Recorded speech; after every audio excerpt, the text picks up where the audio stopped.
ണ്ട്.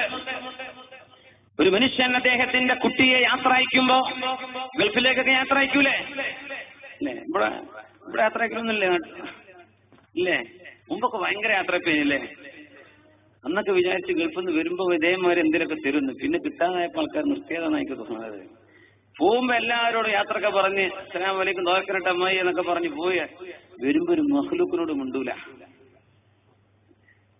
ആൾക്കാർ ഒരു ലാപ്ടോപ്പൊക്കെ പ്രതീക്ഷിക്കുന്നു, എന്നാലും ഒരു പെന്നെങ്കിലും കൊടുക്കണ്ടേ?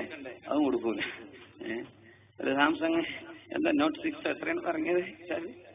S6 അതൊക്കെ പ്രതീക്ഷിക്കണത്. ഒരു നോക്കിയന്റെ ചെറിയ ഫോണെങ്കിലും കൊടുത്തൂടെ? കഴിയുന്നവർ ഒന്നും ചെയ്യൂല. അപ്പൊ അതൊക്കെ മനസ്സിലായി ഇതിപ്പം പോകുന്ന നേരത്തെ ഉറപ്പി വെച്ചിരുന്നിട്ട് ഒരു കാര്യമില്ല, അവൻ പോയിക്കോട്ടെ വന്നോട്ടെ, ഓനായി ഓന്റെ പാടായി. മുമ്പൊക്കെ ഒരു വലിയ യാത്രയായപ്പോ എയർപോർട്ടിലൊക്കെ വല്ലാതെ തിക്കും തിരക്കിന്. ഇപ്പൊ അങ്ങനെ തിക്ക് തിരക്കൊന്നുമില്ലല്ലോ. മുമ്പത്തെക്കാൾ എത്ര ആൾക്കാരൊക്കെ ഫ്ലൈറ്റ് ഇറങ്ങി വരുന്നത് കോഴിക്കോടൊക്കെ. ആ കണക്കിന് നോക്കിയാൽ ഒരു തിക്കും തിരക്കില്ല. നമുക്ക് യാത്ര അയക്കാൻ ഒരു ആവേശം ഉണ്ടായിരുന്നു, അത് പോയി. അതിന് വേറെ എന്തെങ്കിലുമൊക്കെ കാരണം ഉണ്ടാവും. ഞാൻ വെറുതെ തമാശ പറയാണ്. മനുഷ്യന്മാർ വല്ലാതെ പിഷ്കന്മാരായ കാലാണത്, സ്വന്തത്തിലേക്ക് ഒതുങ്ങിക്കൂടിയ കാലമാണ്. അപ്പോ ഏതായിരുന്നാലും വാപ്പ മകനെ യാത്ര അയക്കുകയാണ്. കച്ചവടത്തിന് ആ മകൻ പോണത്. മകൻ യാത്ര അയക്കാൻ വേണ്ടി പോകുമ്പോ ആ കച്ചവടക്കാരനായ വാപ്പ കച്ചവടക്കാരനായ മകനോട് പറയാ, ഗൾഫിൽ ബിസിനസ്സിനെ സങ്കല്പിക്കുക. ഇവിടുന്ന് പോകുമ്പോ വാപ്പ പറഞ്ഞ വാക്കെന്താണെന്നറിയോ? വാപ്പ പറഞ്ഞു, മോനെ യാ ബുനയ്യ, മോനെ നിന്റെ യാത്രയിൽ നിന്റെ പെങ്ങളുടെ അഭിമാനം നീ സൂക്ഷിക്കണം കേട്ടോ. അപ്പൊ ഇവിടുത്തെ ഉപദേശം, നിന്റെ യാത്രയിലെ ദുബൈക്ക് പോവാണ്, അല്ലെങ്കിൽ നീ സൗദിയിലേക്ക് പോവാണ്, നീ ബഹ്റൈനിലേക്ക് ഖത്തറിലേക്ക് പോവാണ്, നിന്റെ യാത്രയിൽ നിന്റെ പെങ്ങളുടെ അഭിമാനം സൂക്ഷിക്കണം കേട്ടോ. പിന്നാരെ വാപ്പ, പെങ്ങൾ നിങ്ങളൊപ്പല്ലേ, ഓളിന്റെ കൂടെ പോരുന്നില്ലല്ലോ, അവളുടെ അഭിമാനം ഞാൻ സൂക്ഷിക്കേ എന്ന് മകൻ അത്ഭുതപ്പെട്ട് ചോദിച്ചു. വാപ്പ പറഞ്ഞു,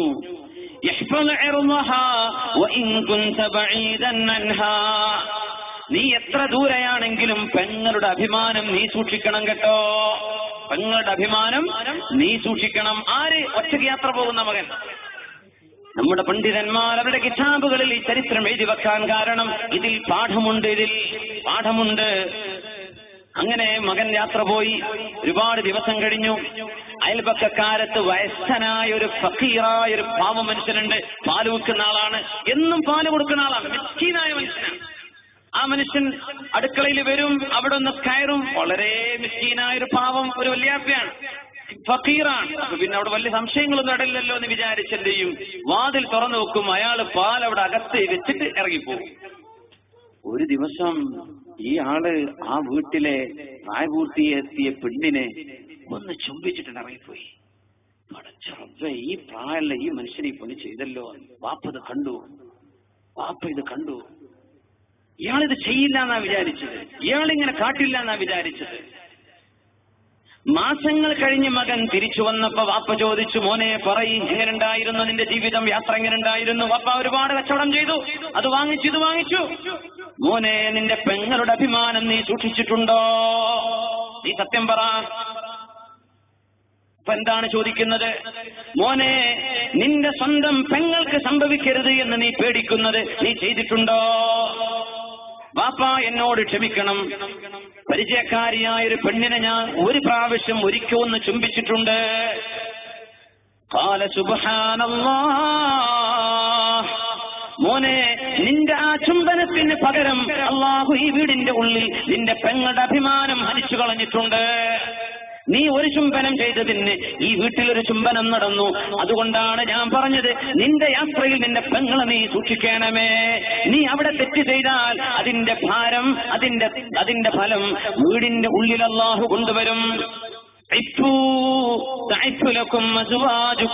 നിബിധങ്ങൾ പറയുമായിരുന്നു, ചെറുപ്പക്കാരെ അല്ലാത്തവരെ നിങ്ങൾ വ്യഭിചരിക്കരുത്, നിങ്ങൾ അന്യപുരുഷന്മാർ പെണ്ണുങ്ങളെ നോക്കരുത്.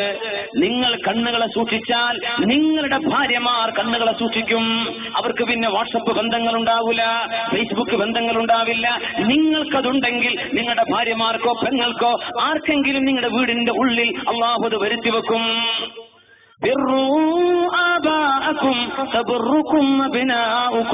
വാപ്പമാർക്ക് നന്മ ചെയ്തു കൊടുത്തോളൂ മക്കളെ, ഉമ്മമാർക്ക് നന്മ ചെയ്തു കൊടുത്തോളൂ മക്കളെ. നിങ്ങൾക്ക് നന്മ ചെയ്യാൻ നിങ്ങളുടെ മക്കളെ അള്ളാഹു തയ്യാറ് ചെയ്യും. ചെയ്തതിൻ ജസാഉൽ ഇഹ്സാൻ ഇല്ലൽ ഇഹ്സാൻ വമാ ജസാഉ സയ്യിഅത്തിൻ ഇല്ലാ സയ്യിഅത്തും മിസ്ലുഹാ. ഒരു തിന്മക്ക് ശിക്ഷ തിന്മയാണ്, ഒരു തെറ്റിന് ശിക്ഷ തെറ്റാണ്. അതുകൊണ്ട് നമ്മൾ ചെവി കൊണ്ടോ കാതുകൊണ്ടോ കണ്ണുകൊണ്ടോ തെറ്റ് ചെയ്താൽ അതിന് സമാനമായൊരു തെറ്റ് നമ്മൾ അറിയാതെ നമ്മുടെ വീട്ടിലോ നമ്മുടെ പെങ്ങളിലോ നമ്മുടെ അനുജന് വ്യഭിചാര ബന്ധങ്ങൾ കാണും. നമ്മുടെ ജ്യേഷ്ഠൻ രാത്രി അയാൾ കള്ളു കുടിക്കുന്നുണ്ടാകും, നിങ്ങൾ അറിഞ്ഞു കാണില്ല. പാതിരാ നേരത്ത് കയറി വരുന്നത് ഏതെങ്കിലും വീട്ടിൽ അന്യ പെണ്ണിനെ കയറി പിടിച്ചിട്ടായിരിക്കും, നിങ്ങൾ അറിയില്ല. നിങ്ങൾ സൂക്ഷിച്ചാൽ നിങ്ങളുടെ കുടുംബം നന്നാവും. നിങ്ങൾ സൂക്ഷിച്ചില്ലെങ്കിൽ നിങ്ങളുടെ കുടുംബം അത് കാരണം ഫസാദാകും എന്ന് വലിയൊരു പാഠമാണ് ഉലമാ പഠിപ്പിക്കുന്നത്. അല്ലാഹു നമുക്ക് തൗഫീഖ് ചെയ്യട്ടെ, നന്മ ചെയ്യാൻ തൗഫീഖ് ചെയ്യട്ടെ. നമ്മുടെ മക്കൾ സൂക്ഷിക്കുന്നത് നമ്മൾ സൂക്ഷിച്ചാലാണ്. നമ്മളെ കാത് സൂക്ഷിച്ചാൽ അവരല്ലാഹു